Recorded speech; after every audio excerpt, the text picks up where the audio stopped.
What is up? Welcome to the DFS Academy for the NFL playoffs. Wow, fantasy football ended a few weeks ago and the NFL regular season ended last week. Fantasy football still actually continues into the playoffs if you play DFS, and that is what we are here to talk about. We have a separate episode talking about the entire Saturday slate. By that, I mean 2 games, because the Sunday slate is also only 3 games. If you followed along with us during the holiday season, you've seen these types of episodes where we are going to break down each game for you, tell you who players we think you should play, and the players that might be traps. Let's get into it.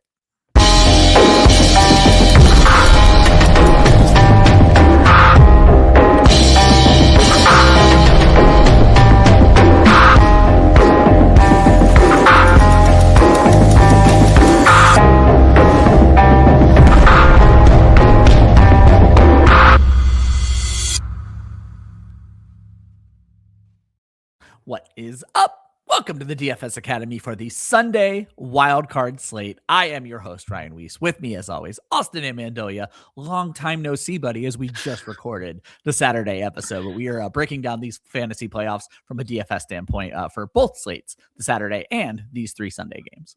Yeah, it's really fascinating. These slates are very different. So if you watch the Saturday one, it's only 2 games. And the games, they have a different flavor to them than the Sunday games. On Sunday, we get Josh Allen versus Trevor Lawrence. We get Drake May versus Justin Herbert. You get Brock Purdy and Christian McCaffrey versus Jalen Hurts. Like Sunday is like all the big names. Saturday is like a little bit of like, all the underrated players, except for the Rams, are playing each other. So I'm very excited to break down the Sunday one because it is also a fascinating one for us to look at this weekend. Yeah, so quick reminder on programming. As I mentioned, there is an episode for the entire Saturday slate that would be available on our YouTube channel right now. This episode is going to cover the entire Sunday slate, and we will hit Monday. The NFL did things, I don't want to call it weird because it's the NFL. They want as many eyes as possible. So 2 games on Saturday, 3 on Sunday, plus a Monday night game. Austin and Josh Hudson are going to be breaking that down on an Oh Captain, My Captain episode. So look out for all of that at Club Fantasy's YouTube page. You should probably just go ahead and hit that like and subscribe button right now. If you happen to be listening on Spotify or Apple, hit that follow button. And I'll always remind folks, if you want to talk DFS, certainly with us, or fantasy football in general, when we are not on this show, jump into the free Discord. The link is in the description of this video. Austin, when we look at these 3-game slates, you and I have now done 3 such episodes with a 3-game slate. Just kind of break down for folks how you approach a 3-game slate before we get into the actual context of this week. I will let folks know there is a Millie Maker. DraftKings wants your money, so it's a $25 entry this time to win $1 million. But Austin, if you're not playing in the Millie Maker, how are you approaching this slate? Yeah, so again, I'll remind folks, if you want a more detailed breakdown, we did talk about this for the Thanksgiving video. You can find it on the YouTube page. But just some quick notes on these types of slates if you've never played them before. So for me personally, I am playing more tournaments than I typically would. Usually during the regular season, I'm putting 80% of my funds into cash contest to make sure that I'm doubling my money as much as possible. But for the playoffs and for these small game slates, I exclusively play tournaments. And the reason for that is there's more volatility in these contests because there are fewer teams. One player can make a big difference on just a couple of plays that might not otherwise when you have a lot more options. So for me, I'll play more tournaments. I'll lead into that volatility and that upside. Because of that, because of the few games as well, there's some key things to keep in mind about your roster. First off, like you're likely going to have a miss, and that's going to be okay. Whenever we're playing in the main slate, like the way that those contests work, if you have a miss, you're probably not really getting there. Like you need 200 plus points to take down any tournament there. I played in a 2-game slate contest this past weekend for week 18. The winning lineup in that contest scored 135 points. Oh my. On the main slate during the regular season, that might not even cash some weeks, right? Like there are many weeks. You and I had that week where we each scored 185 and missed the cash line. Yeah, exactly. So it's a very different environment. You can get there without necessarily hitting on all of your lineups. You're also going to have to play some chalk. There are going to be players that are 60, 70, 80% rostered, and you're just going to have to kind of deal with that because that's the way these contests go. Like last weekend, JSN and Christian McCaffrey were both 80% plus rostered, and they were both in the winning lineup. It didn't kill the lineup. It didn't necessarily set you apart.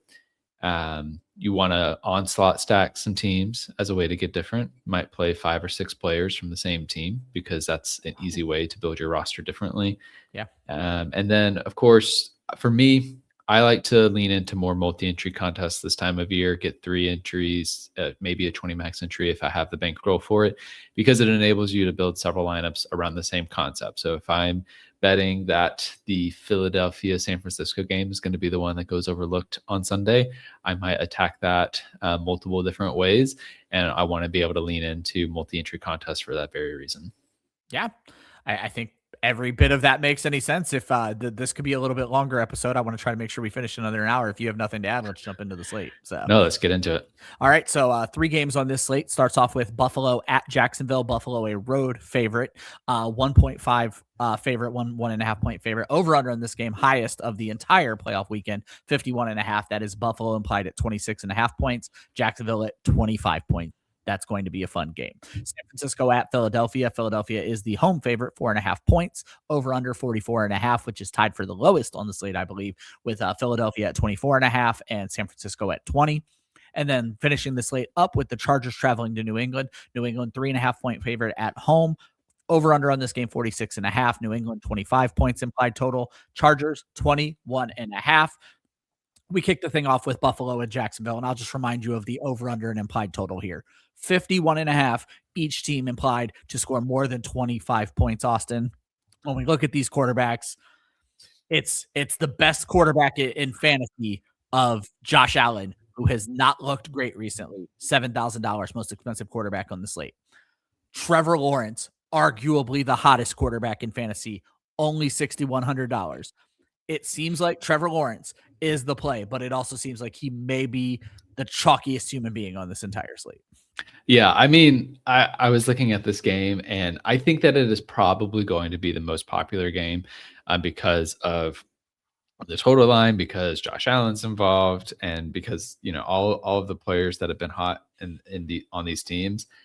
But you could convince me of almost anything with this game. Like is there a not playable player in this game? Parker Washington has set the world on fire, and I don't see that changing anytime soon. So. Exactly. Like you could convince me that this game is back and forth. Final score is 42-35, and Josh Allen and Trevor Lawrence combined for 11 touchdowns. You could convince me that James Cook runs all over the Jacksonville Jaguars and they get stomped 42-7. You could convince me that Travis Etienne runs all over the yard. I mean, truly, I think there are so many different ways that this game can go because of these two teams and because of their style of play. So for me, like, it's hard to have a clear read on how this game could go. Yeah. I'm going to be interested to see how people approach Josh Allen, because just looking at him, I could see a world where he gets under rostered because of how expensive he is. At $7K, it's going to be hard to play him and also play Christian McCaffrey or Saquon Barkley later in this slate, or even play, or even people may want to just play James Cook in this matchup. Like the running backs in this slate are very intriguing, and you can tell different stories, but it's going to be hard to do that if you play Josh Allen. And so I could see people overlooking him. And if Josh Allen is going to go under rostered, I'm going to play him. Josh Allen's going under rostered. Like, there's no ifs, ands, or buts about it, Austin. I'm telling you, you look at this slate, Josh Allen might be the least rostered quarterback of these 6 quarterbacks, but it's not just his price. He cost people fantasy championships, Austin. Like, putting it bluntly, there's a lack of faith, and he's dealing with this injury right now. You hope that with week 18 off, I think he played one series, or actually he may not have played it all. I don't know. He played one snap. He got a start. There you go. To get a start. So with week 18 off, you wonder if he's coming into this one a lot more healthy. Jacksonville's defense has been kind of hit or miss. You feel like he should be able to get an edge on them. If he's healthy, I think Josh Allen might be the biggest edge on the entire slate, plain and simple. So yeah, and I mean, I think that is a very fair take, because especially too, people might look and say, well, if I do want to pay it for quarterback, I can save $200 and play Drake May, who's also got a good situation. Like, there are so many quarterbacks that I think people. Well, and then you have Lawrence and Purdy, who are the hottest quarterbacks in football right now. So exactly. So I easily could see Josh Allen getting overlooked, and importantly, this game is in Jacksonville. Buffalo does not have home field advantage, and we often are at this time of year. The question is, how is weather going to play a role in this? Weather's probably not going to be a problem in Jacksonville. No, I love it. Austin, let's just quickly touch on Lawrence. Is this a situation where is he too chalk? Because conversely to Josh Allen, Trevor Lawrence won people fantasy championships. So. Yeah, exactly. I do think he is going to be pretty chalky. And for me, like, I will be moving my exposure around in general on this. I'm a little bit less interested in playing Trevor Lawrence this week, in part because I think I have it in my brain that the Jacksonville Jaguars are frauds. So that's fair. I could see them just totally goose egging in this game. But given how hot he has been, like, he obviously deserves to be clicked in some routes. I personally feel like there are other routes you can go to have similar upside, but get different with your rostership. And so for me, I probably will be fading Trevor Lawrence, even though he, from a pure output perspective, I think he's a good play. I want to look elsewhere to get a little bit different with my lineups. Yeah. As we move on to the running backs here, Austin, I'll just remind folks, don't read too much into week 18 with the Ray Davis thing. I did list him, but they were resting their starter. So you have James Cook, one of, if not, he's not the most expensive, but a higher price running back at 7,400. Travis Etienne comes in at 6,600. Bashal Tutin, who looked so good to start the season, is just gone away, 4,600. Ty Johnson, I mainly listed him because he's more expensive than Ray Davis at 4,400, and then Ray Davis sitting at 42. Austin, if you're looking at any running backs here, it's the two starters, and don't go to these backup running backs. We talked a lot about the backup running backs in the Saturday slate. You're staying away from it in this specific game. Yeah, I totally agree with that. I'm not really feeling the need to get down to the cheap running backs. You could maybe make a case for me for Ty Johnson because of the fact that he will get involved in the pass game every now and then. Yeah, he can have some big explosive plays. But just in general on the slate, there are so many good running back options throughout the course of this slate. You have McCaffrey, James Cook, Saquon Barkley, Etienne, Omarion Hampton's going to look good. You have Henderson and Stevenson for the Patriots. Like, there's a lot of directions you can go before you tell me I need Ty Johnson to get different. So I probably will just be focusing on, do I play James Cook or do I play Travis Etienne? And where does that fall for you? Which one do you like better? I prefer to go with Etienne this week. I feel like there's a scenario where you could easily see Travis Etienne running all over the Buffalo Bills. I think also from a salary perspective, you can easily see a world where people are going to play, you're saving salary by playing Travis Etienne. And I think James Cook could end up being a little bit chalky for the exact same reason that you mentioned. People are looking at him as kind of the lead fantasy producer in this matchup.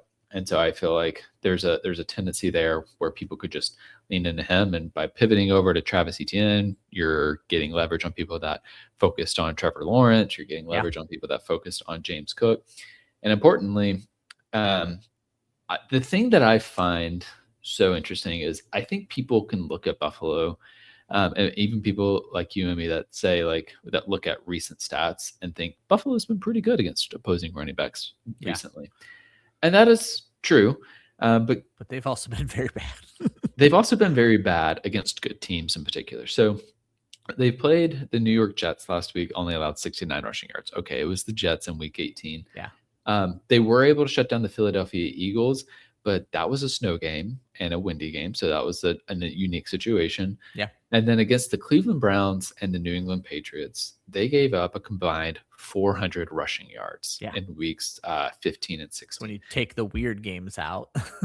Yeah, exactly. So they gave up, to the Patriots specifically, they gave up nearly 250 rushing yards. So to me, I see a world where Travis Etienne ends up running all over the Buffalo Bills, and that being a way that you can get different, not just for this game, but for how people are going to likely build their lineup in general, because they're probably going to look to a guy like Christian McCaffrey and probably one of the Patriots guys as a way to build their lineup. So to me, Travis Etienne is really interesting. Again, like, I'll play James Cook. Like, there's not a single player you're going to look at me. I'm going to look at you and say, I'm not playing them at all.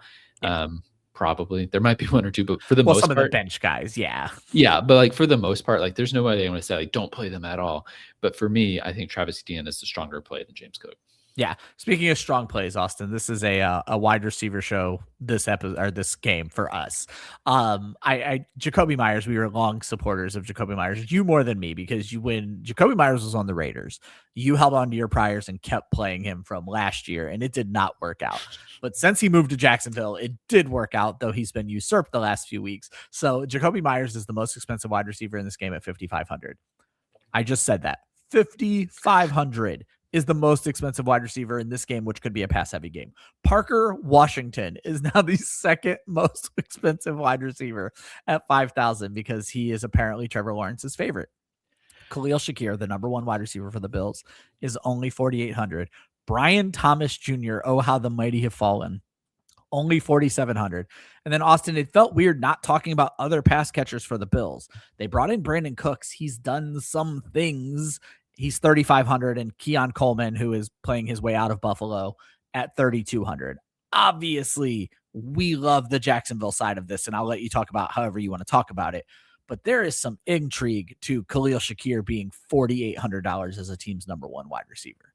Yeah, I mean, to me in general, there's not a single wide receiver in this game that I look at and I feel like you need to play this guy. I feel like very true. I feel like you could get away with not playing a single receiver in this contest. Now, what I will then say is, like, of course, depending on how you're building your lineup, you're going to play some of the receivers in this matchup. And I think you should really just let your roster dictate who you play and who you don't play, and the contest that you're entering dictate who you play and don't play. And what I mean by that is, if you're playing Trevor Lawrence, you should definitely probably play one of his receivers. Now I could see stacking him with both Travis Etienne and a receiver. Yeah. For me, I'm still intrigued by Jacoby Myers on that side in terms of rostership, because I could see people saying, well, Parker Washington's been the better receiver and giving him all of the steam. And, oh, he's also cheaper. And then Myers then becomes overlooked and can be the contrarian option. Like, I still think Myers has that upside.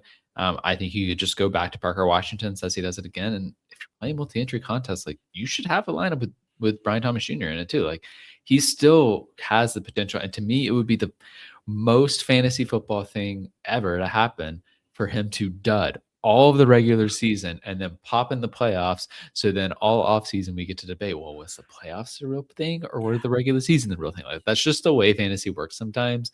And so to me, I feel like you should play him. And then for me on the Buffalo side, like, I think you could just skinny stack Josh Allen and Khalil Shakir and call it a day. And frankly, I could see Shakir, because of his salary, being pretty popular, because I feel like if there are people that are wanting access to the upside of the Bills, but don't want to like go wild with it, they may just play Khalil Shakir and say, I'm good with it, and pay down at quarterback. So to me, like, a skinny stack is totally appropriate. I don't think you need to try and like pick like 3 different receivers from the Bills that catch touchdown passes. I don't think that's going to be an optimal way to play this. But a skinny stack with Allen and Shakir at this price point, I think that can work. And then as we move over to the tight ends, Austin, these guys just feel like cash plays to me, putting it bluntly. I don't know that I'm rushing Brenton Strange. I've been hyping that train for weeks now, and it's just not really paid off, sitting at 3,900. Dalton Kincaid, 100 fewer dollars at 3,800. And then Dawson Knox, who you have to mention anytime you talk about the Bills, at 3,300. I probably could have put Jackson Hawes in here as the easiest punt play, the way he scores touchdowns. How do you see these tight ends when you're building your lineups? Yeah, I mean, I feel very similarly, specifically on the Buffalo Bills side. Like, you can kind of play whatever tight end you want. I don't feel like super strong take about either of those tight ends, but you can play them. I think the thing that is the most interesting thing to me is looking at the Bills' defense and looking at their touchdowns allowed. You can go to Pro Football Reference and look at a team's opponent's touchdowns log. I started scrolling through that today, and they have given up a lot of touchdowns to opposing running backs and opposing tight ends. Interesting. And so for me, I find it very interesting, and it makes sense. And this is going to be a common theme that comes up in the next game. And we talked about this a little bit on the Saturday game. If a team is able to run the ball well, it is going to lend them to also being able to open up the play action game, which creates opportunities for tight ends. And so to me, building a Trevor Lawrence, Travis Etienne, and Brenton Strange lineup is very intriguing in this situation. And if to me, like, you could throw in a receiver in that if you want, but honestly, there's a world to me where that combination of those three is the way that people don't expect to build this lineup, and they focus on the receivers instead. And this could be a way to build a Trevor Lawrence lineup in a way that gets you different. There you go. And Austin, obviously, we got to look at the defenses in this game. With it being the highest over on the slate, you maybe stay away from defense. Buffalo sitting at 3,000, Jacksonville at 2,700. How do you feel about those? I feel very interested in Jacksonville. Personally, they might be one of my favorite defenses to play on this because I think nobody is going to want to play them. And they have been incredibly opportunistic down the stretch. If you look at their DraftKings scoring performances since week 10, they are averaging 10 DraftKings points per game. They have had a turnover in all but one of their games since week 10. They have had multiple turnovers in all but 3 of their games since week 10, and they have recorded a sack in all of their games since week 10. Like, wow, this is an opportunistic defense. And look, I said at the top of this game, you could convince me anything about this game. You could convince me that Josh Allen goes into his chaos superhero mode and throws a bunch of picks, that he causes a turnover. He does take sacks every now and then. He's not invincible from that because he's trying to extend plays, and sometimes that lends itself to him getting sacked. I could see a world where Jacksonville is able to do some damage on the defensive side of the ball here. And so for me, like, that is a reason to play them, especially because I think they could easily go overlooked in this situation. If he's still dealing with that foot injury, I'm in on Jacksonville, to be perfectly honest. They're a fun defense, and I'm in. Austin, as we move on from this one, do you have anything left over from this game that I didn't let you get to? No, I think we covered it pretty well. I mean, to me, like, the way that you attack this game, you need to decide what your story is about this game, because it can, to me, go so many different directions. I feel like if they played this contest 10 different times, it would happen and it would progress in 10 different ways. Like, this isn't like, there's not a clear like story for me on this one to follow. And so because of that, like, I do want to lean into the matchup, because when there's that level of volatility, there's a lot of opportunity for upside in tournaments there. But make sure that you're like just taking the time to think through how you want to assume this game proceeds. There you go. San Francisco at Philadelphia. The Eagles are 4.5-point favorites. Over under lowest of the weekend at 44.5, though Monday is probably far worse. Philadelphia sitting at 24.5 implied total. San Francisco at 20. Austin, this one caught me by surprise. I truly figured San Francisco would be the favorite in this game, even on the road, let alone that it's a 4.5-point Philly favorite. So that's interesting to me as it starts off. Quarterback pricing is right where I expected it to be, though. Jalen Hurts sitting at 6,300 and Brock Purdy sitting at $6,000. They're both kind of cheaper than Josh Allen, right around the same exact price as Trevor Lawrence. Hurts being the more expensive of the two is interesting to me, but he obviously has the rushing upside, and in a 4-point passing touchdown environment, that gives him a little bit of appeal. Yeah, for sure. I mean, to your point about this game line and the kind of odds on this being interesting, I do think that there is a good chance that this game gets overlooked, because I think Buffalo and Jacksonville, there's a lot of intrigue there of having Josh Allen going up against Trevor Lawrence. I think the nightcap game is very similar in that way, where you have Justin Herbert against Drake May. It's like every nerd's favorite quarterback going against every new nerd's favorite quarterback. Like, that's fair. Yeah. And for me, it's just like those two games could get steamed up a lot. And so to me, I think this is where people are going to look to grab their running back. They're probably going to play Christian McCaffrey. Maybe they'll play Saquon Barkley as well and avoid the pass games. And so to me, to your point, Jalen Hurts is very, very intriguing to me in this situation to go with him and stack up this side of the ball. He has the rushing upside potential that you mentioned. And it wouldn't surprise me too if he was just the lowest rostered quarterback in general on the slate.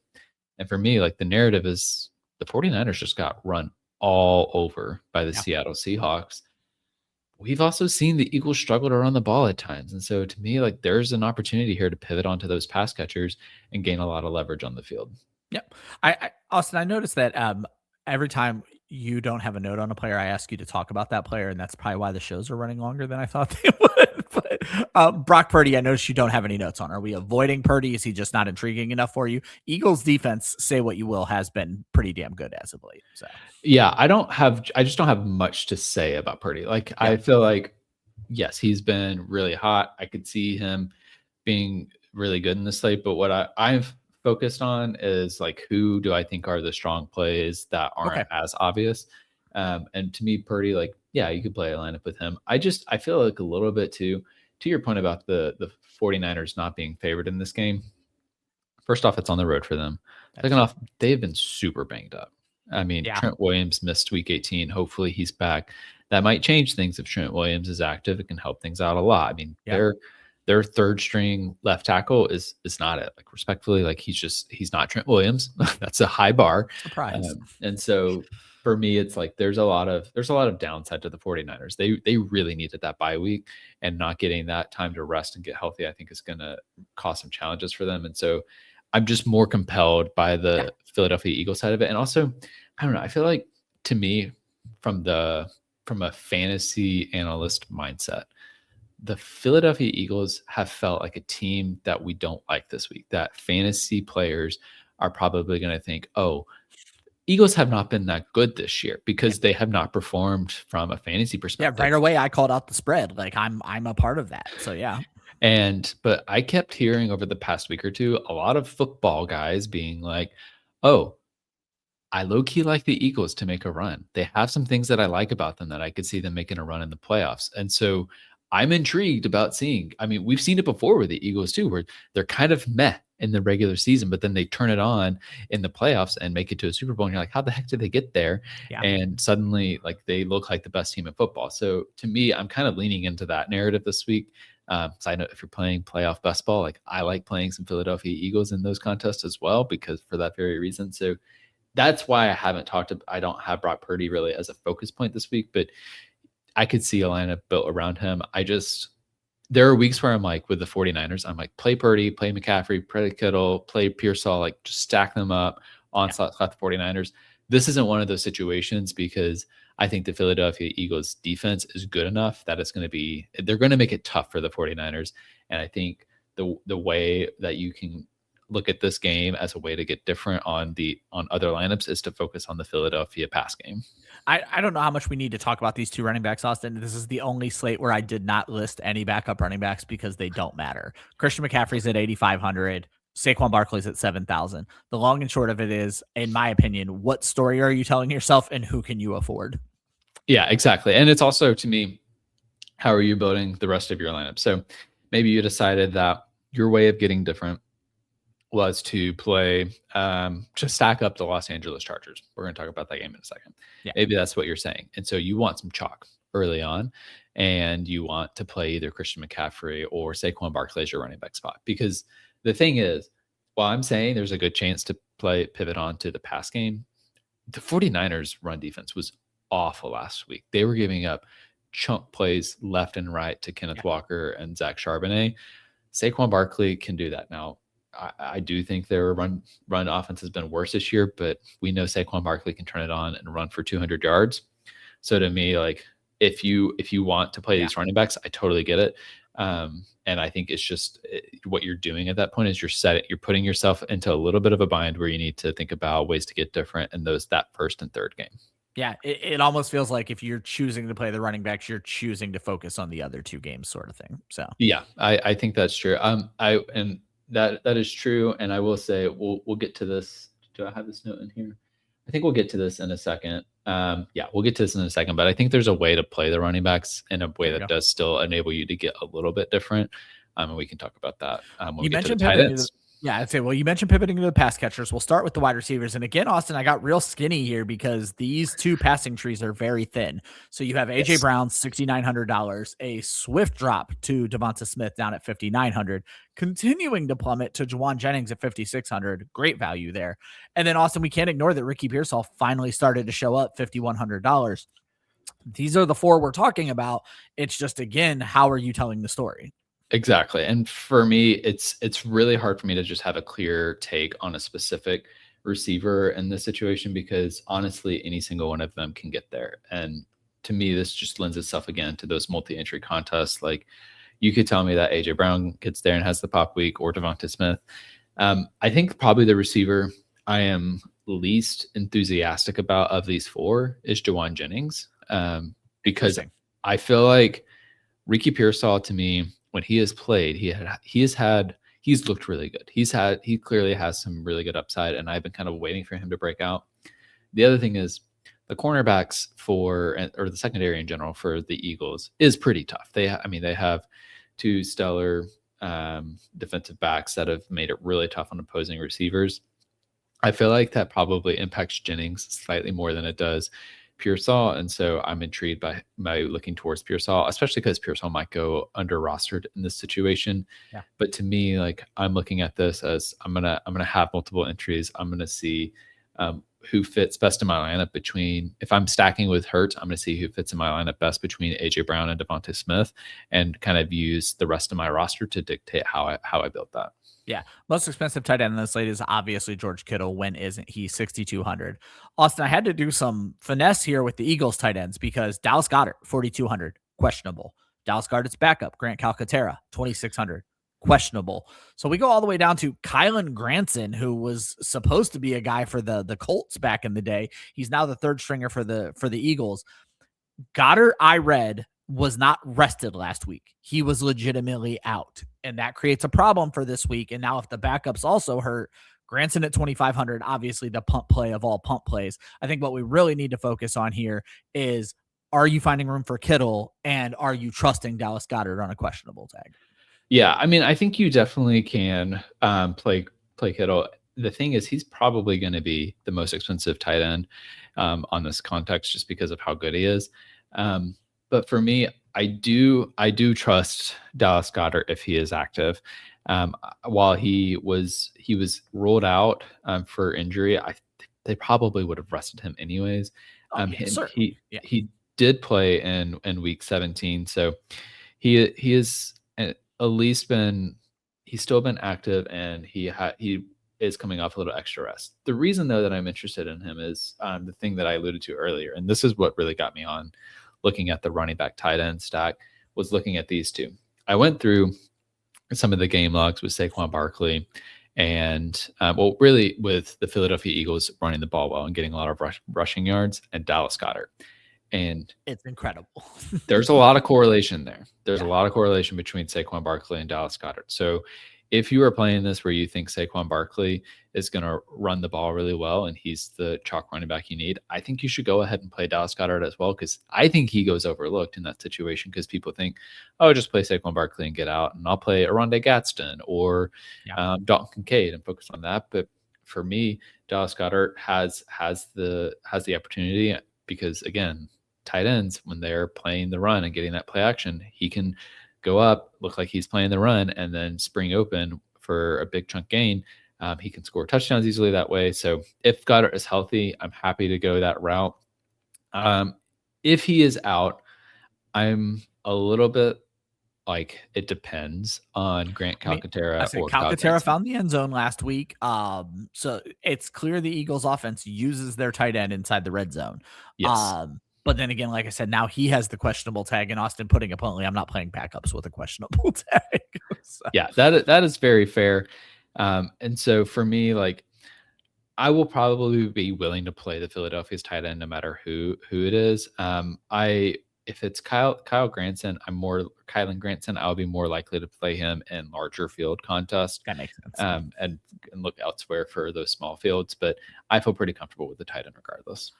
Austin, the Eagles defense, 2,900, I think second or third most expensive on the slate. The 49ers, one of the cheapest because they've been terrible this year at 2,400. Are we liking either of these defenses before we move on to the next game? I'm probably out on the 49ers defense just because they've been so banged up. I think that the way that they are going to make this game competitive is to get like a stop or two here and there, and then Brock Purdy is going to have to play at an MVP level. Just because I think that this sets up as a really challenging situation for the 49ers, given the injuries they have. I could see myself playing the Philadelphia Eagles defense. I don't have a strong take, kind of similar to the Saturday slate. I don't feel like And I feel like this is true with really any of the defenses this weekend. Like, they're all playoff teams. And so all of the offenses theoretically are decent, or at least they can put up points, with maybe the exception of the Carolina Panthers. And so for me, like, any defense has upside, any defense has downside. So it really depends on how I'm building my lineup. Between these two teams, I do prefer the Philadelphia Eagles defense. I could see them having more upside than the 49ers. But I don't feel strongly that it's like, oh, this is the defense you need on the slate. Yep. Any final notes on this one before we move on to the late game? Yeah, I mean, again, just reiterating, like, I could see this game getting looked over. I think playing the pass games on both sides of the ball. I mean, I know we didn't really talk about Purdy, and I kind of was like downplaying, like, I don't feel like I like the 49ers side, but the 49ers pass game is probably going to be the part that's most overlooked in this game, because the Philadelphia Eagles. We just did it on this show. Yeah, and we know that their secondary, the Eagles secondary, is really good. So if Kyle Shanahan juices it up for one game and those pass catchers get there, like, you could do really well getting different by going on to the 49ers pass catchers. But in general, like, I would say try to do a little bit more than just look at the running backs and get out. Try and find, like, if you're playing Saquon Barkley, get a tight end as well to correlate with him. But otherwise, I think this game is an interesting one to look at as a way to get different. We got the Chargers traveling cross country to New England. They are 3.5 point underdogs. New England favored by 3.5. Over under on this game is 46.5. New England implied at 25 points. Chargers implied at 21.5. Drake May versus Justin Herbert. And Austin, if this game was played 10 weeks ago, these guys would have been the exact same salary. It has been a rough couple of months for Justin Herbert since that terrible game before their bye week. Drake May sitting at 6,800, Justin Herbert sitting at 5,800. How do you feel about these two? Yeah, I mean, this is my favorite of the three games to attack, just because I think this game can hit the over very easily. And these quarterbacks can kind of go superhero mode. I feel like the Patriots defense, like, it's been gettable. We know the Chargers defense has been gettable. So to me, I'm really intrigued by looking at this game. And for me, like, Herbert is, I mean, first off, he's clearly better from a salary perspective. He's much cheaper. $1,000 cheaper, yeah. He's much cheaper than Drake May. And to me, I think the most likely way that the Chargers win this game is through Justin Herbert and from him going superhero mode. And so there's part of me that wants to bet on him in this situation and play him with a couple of his pass catchers to get that level of upside. Obviously, you could do something similar with Drake May, but I think Herbert is, to me, like, along with Jalen Hurts, he is one of the quarterbacks that is likely to go overlooked. Like, I could easily see Drake May and Trevor Lawrence being the top two rostered quarterbacks in this context. And so Hurts and Herbert are great ways to get different from my perspective. And Herbert gives you the salary savings to fit Christian McCaffrey and maybe even like AJ Brown if you wanted to go that route. So yeah, completely. And his pass catchers are really cheap. Yeah, I don't think we need to spend a lot of time on these quarterbacks. Again, much similar to Saquon Barkley and Christian McCaffrey. It's what can you afford, because you want them, plain and simple. So yeah, exactly. Now I will say on the New England side of this, I do see a potential scenario where the New England Patriots just stomp the Chargers. I see that myself. I feel like if there was somebody from PFF posted on Twitter the run blocking and pass blocking rate rankings of the playoff teams. Yeah. And the Los Angeles Chargers were like Last. 31st in pass blocking and 32nd in run blocking. Yes. That's a rough situation for playoff football specifically. So I think there is definitely a world where you play Drake May, you stack him with one of the running backs and maybe a couple of other players, maybe play the New England Patriots defense and call it a day. And, hopefully what you're experiencing is that your players going into that evening game are doing really well. And then that gives you a potential to really shoot up the board. So to me, like, if I'm playing Drake May, like, that's kind of the thing I have in mind is don't be afraid to play a lot of his players with him. And specifically for the running backs, like, I think you can truly play either Travion Henderson or Ramondre Stevenson, stacking them, either one of them with Drake May. You can play them without Drake May. Like, I really don't care. Both have been really good. The Los Angeles Chargers have been able to be run over by opposing running backs. And we saw last week Ramondre Stevenson score 3 touchdowns. Yeah. Travion Henderson scored 2 touchdowns. Like, their running backs combined for 5 touchdowns. I mean, I probably won't do this, but like, would it surprise you if both running backs were in the optimal lineup? No, this is a team that wants to live through these. Let me quickly, we're kind of moving to the running backs already. I know this started as a Drake May thing. Let me give the salaries and then keep this going. Omarion Hampton, 6,200, Travion Henderson, 6,000, Ramondre Stevenson, 58. And then I had to list Kamani Vidal because Omarion Hampton, I think, had the questionable tag on him. But no, Austin, this is a team, the New England Patriots, who want to play great defense and run the football. Drake May is amazing. If Drake May didn't throw a single touchdown pass, the Patriots would not be mad about this. And as you mentioned, in week 18, we saw them both pop off. Travion Henderson historically might be one of the best home run threats in football because of the 50-yard capabilities he's shown, 50-plus yards, both rushing and receiving. So no, it wouldn't surprise me the least bit if they're optimal, which obviously kind of hurts Drake May, possibly, unless he's the thrower of a 50-yard touchdown. So exactly. So for me, like, if I'm playing a large field tournament, like, okay, people, whenever you play 20 max entries, or whenever I play 20 max entry contest, I break it up 6, 6, 6, and 2. So I have I pick 3 quarterbacks, and I build 6 lineups for each of those quarterbacks. Okay. So that I'm getting different combinations of them. And then I have 2 left over because that's only 18 lineups. There are 2 over to max center. And with those, I just get weird. And I'm like, okay, what's the wild outcome that could potentially happen there? Yeah. Which is why people play multi-entry contests, is it frees you up to do stuff like that. And one of those weird things I could do if I did a 20 max entry contest on the slate is play both of these running backs in the same lineup. Even with Drake May. Exactly. So I definitely think you can make a case for either running back. And since it's an ambiguous situation, you should just pick one or play both, because people aren't going to want to do it. But I think Omarion Hampton, if he does play, is in a truly smash spot here, because I think of all of the running backs on the slate, he is the one that is probably most likely to get overlooked. I think people would rather play the New England Patriots guys. I feel like Hampton, like when he was playing earlier in the year, like, he was doing really well, but people are going to be concerned about that injury. But as much as we have seen the Chargers be able to get run over by opposing running games, we've also seen the New England Patriots get run over by opposing running backs. We saw James Cook pop off against this team again in that same Week 14 matchup we alluded to earlier. And so for me, I really like going that route with Hampton as my running back, especially if you are imagining that the Chargers do remain competitive. And frankly, if you're stacking up the New England Patriots side, it creates an interesting story there where the Chargers are playing from ahead and Drake May is having to go superhero ball to keep up with the Chargers. So all that to say, I really love going with Hampton this week. Yeah.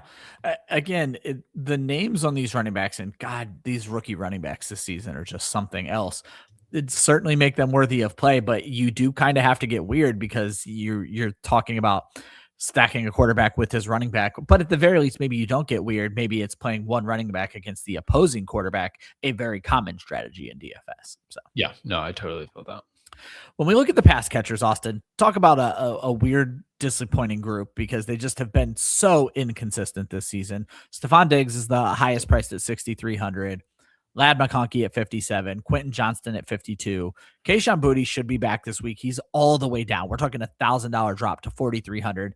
And Keenan Allen, who started this season looking like a rejuvenated man, has certainly gotten worse lately. But Austin, 4,200 feels terribly inexpensive for one of Justin Herbert's favorite receivers.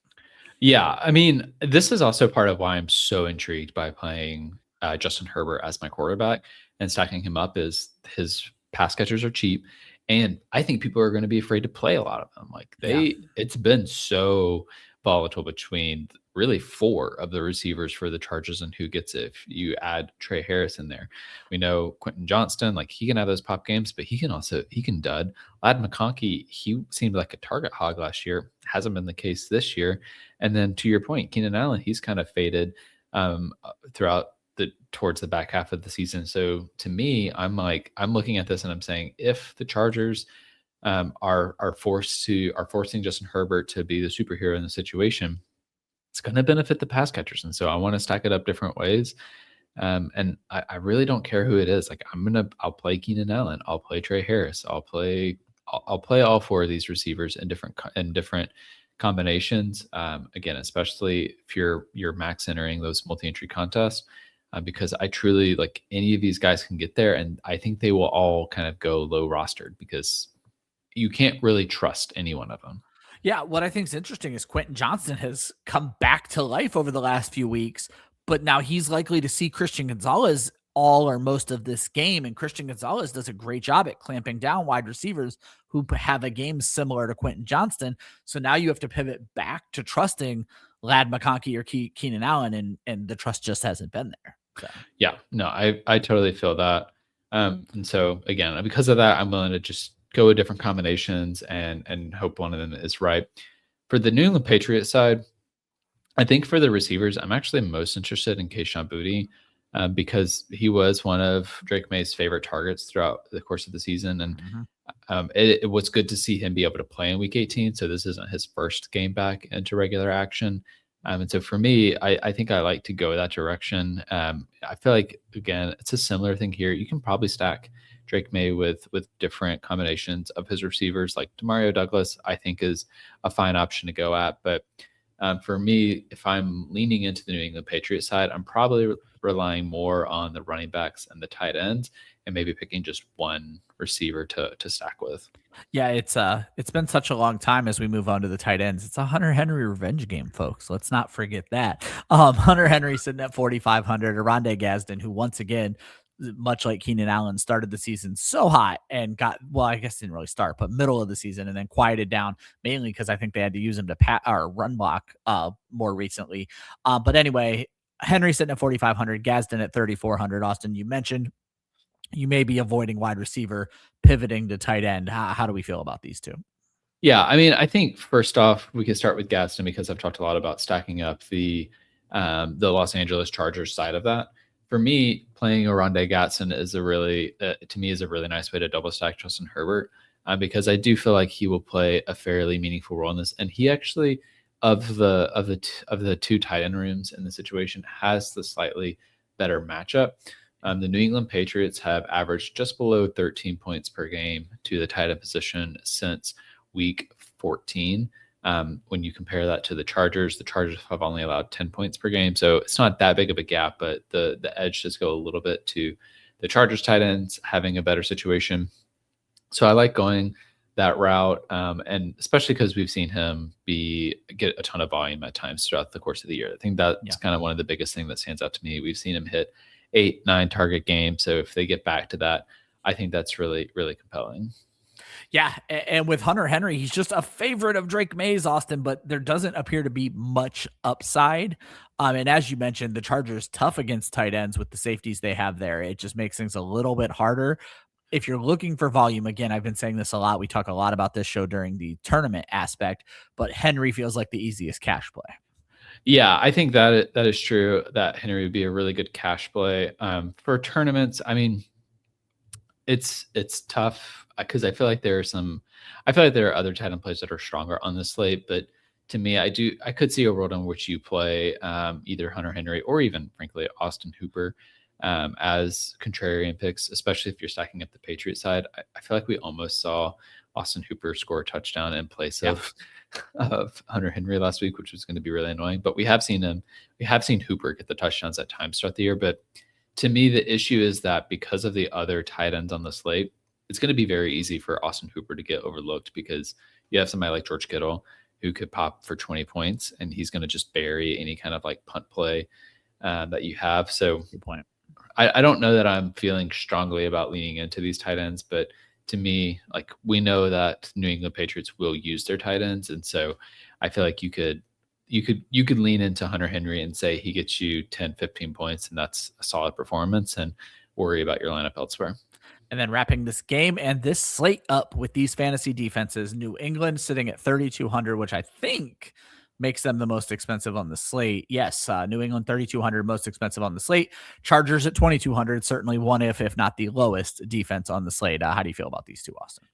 Yeah, to me, if I'm playing one of these defenses, it's probably the New England Patriots defense. I mean, we all know the joke about Chargers charging, and there could be a world where that happens. Also, we mentioned earlier, Not warm in New England. it's not warm in New England, and we mentioned earlier that this offensive line for the Chargers is not good. They rank bottom of the league in both run and pass blocking, according to PFF. And so for me, like, I could easily see it just being the Patriots defense and you call it a day. Especially like if let's say you start the day with either the Chargers, the 49ers, or the Eagles defense in your lineup, and you come out of that 1:00 game and you are cooking and you're like, oh, I'm way ahead. I could see you pivoting on to the Patriots defense and saying, you know what, this is going to be a chalky pick. They're going to have a safe floor. Let me lean onto them. And they can just kind of help solidify your lineup at the end of the day. I could see them being a little bit highly rostered because people will be willing to bet against the Chargers. I'm probably not playing the Chargers defense. They will probably be lowly rostered. And so, yeah, from a game theory perspective, they could help you out. But to me, like, Drake May's done he's been really good in general, but also at protecting the football. Yeah. And I think that's a skill set of his. I don't think that's just been fluky. And so, it's one of those things. If I'd seen Drake May like nearly turn the ball over a ton, I would say, oh, he's gotten lucky. This game is ready to flip. And so for me, instead, I think he's good at not throwing picks and forcing fumbles. So it's hard for me to see the Chargers defense get there, especially when we've seen them able to be gashed so easily. Yeah, one thing I want to kind of wrap that up on, Austin, we talked about this big for the Saturday slate, but I think it plays into the Sunday slate as well. One of our tips was don't be afraid to leave money in your salary. That's kind of another thing that gives you the opportunity where you can pivot to the Patriots defense without having to change any of the rest of your lineup. If you go into this whole slate where you're like, these are the 9 guys I love and I have $1,000 left over, don't be upset about that, because using that 1,000 is what's going to let you pay up for the Patriots later if that's the way everything worked out. So yeah, I think that's a fantastic point. Like, and giving yourself that lineup flexibility throughout the day is going to be important, because with these smaller slates too, it's so much easier to pay attention to how your team is doing, how your lineup is doing after that first game and after that second game, and then decide in late swap, how do you navigate that to give yourself the best upside of finishing out that contest in the cash line. There you go. That wraps up the Sunday slate, folks. So as I mentioned before, there is an episode for the Saturday slate. There's this episode for the Sunday slate. Thanks for watching. And there's also a episode of Oh Captain, My Captain covering the Monday slate. We have playoff DFS covered for you here at Club Fantasy. So if you like what you hear, hit that like button. If you want to hear it again next week, because we will be doing DFS shows the entire playoffs, hit that subscribe button. If you happen to be listening on Apple or Spotify, hit that follow button. Austin, parting words for our friends before we get out of here today. Yeah, I mean, of course, reminder to hit that Discord. Come talk DFS with us. We'll help you set lineups. We'll celebrate wins together, get together. And other than that, excited for playoff DFS. It's a fun time of year. There you go. Follow Club Fantasy on all the socials at Club Fantasy FFL. The website is clubfantasyffl.com. Thank you for tuning in. We will see you next week for the divisional round. Have a great one.